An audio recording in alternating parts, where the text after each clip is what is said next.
నిన్న గేమ్ చాలా బాగుంది. ఆర్సీబీ గెలిచింది. పాయింట్ల పట్టికలో ఫస్ట్ పొజిషన్కి వెళ్ళిపోయింది. 3-4 కాదు, స్ట్రైట్గా ఫస్ట్కి వెళ్ళిపోయింది. ముంబై అయినా వెళ్ళిపోయింది ఇప్పుడు. సో నిన్న మెయిన్గా క్రెడిట్ అంతా బౌలింగ్ డిపార్ట్మెంట్కి ఇవ్వాలి. ఎందుకంటే భువీ చాలా బాగా వేశాడు, 3 వికెట్ తీసుకున్నాడు. ప్లస్ జోష్ హాజల్వుడ్ కూడా 2 వికెట్ తీసుకున్నాడు. కృణాల్ పాండ్యా కూడా బ్యాటింగ్ బాగా చేశాడు, బౌలింగ్ బాగా చేశాడు, 1 వికెట్ తీసుకున్నాడు. ఎస్జేఆర్లో 1 వికెట్ తీసుకున్నాడు. అందరూ చూస్తే 8-9 ఎకానమీ, భువీ కానీ హాజల్వుడ్ కానీ.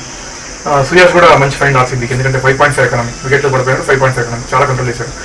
సో బౌలింగ్ చాలా బాగుంది కాబట్టి ఆర్సీబీ మన దృష్టిలో క్లోజ్ చేయగలిగారు. నెక్స్ట్ ఆర్సీబీ బ్యాటింగ్ వచ్చినాక 20 for 1 అందరూ ఇంకా ఈజీ కొట్టారు. 160 పెద్ద విషయంగా అనుకున్నారు.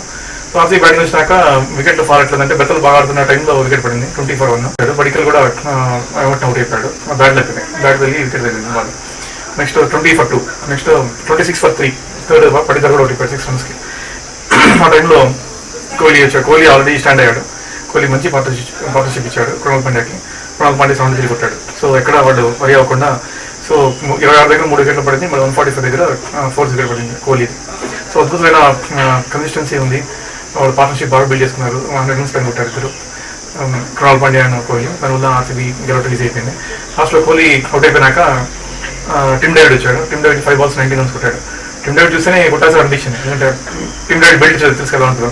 సో ఈజీగా, ఎందుకంటే చాలా కాన్ఫిడెన్స్ ఉన్నాడు, పర్సనాలిటీ కూడా చాలా బాగా అనిపించింది, కొట్టేస్తారని చెప్పేసి ఈజీగా. సో అదే జరిగింది. అద్భుతమైన ఆడతీరు నిన్న, ఎందుకంటే వికెట్స్ పడినా కానీ ఇనీషియల్గా 3 వికెట్లు 26 runsకి వాళ్ళు చాలా కంట్రోల్ చేసి మ్యాచ్ విన్ అయ్యి వికెట్ ఫాల్ ఆపి పార్ట్నర్షిప్ మంచిగా బిల్డ్ చేసుకొని, ఎస్పెషల్లీ కృణాల్ పాండ్యా బౌలింగ్ బాగా చేశాడు, బ్యాటింగ్ బాగా చేశాడు కాబట్టి అతనికి మ్యాన్ ఆఫ్ ద మ్యాచ్ ఇవ్వడం జరిగింది. సో ఆర్సీబీ ఇప్పుడు చాలా డౌన్ అవుతున్నారు, చాలా రియలిస్టిక్ ఆడుతున్నారు, కన్సిస్టెన్సీ బిల్డ్ చేసుకుంటున్నారు. సో ఈ గెలుపు ఇలా కంటిన్యూ అవ్వాలి.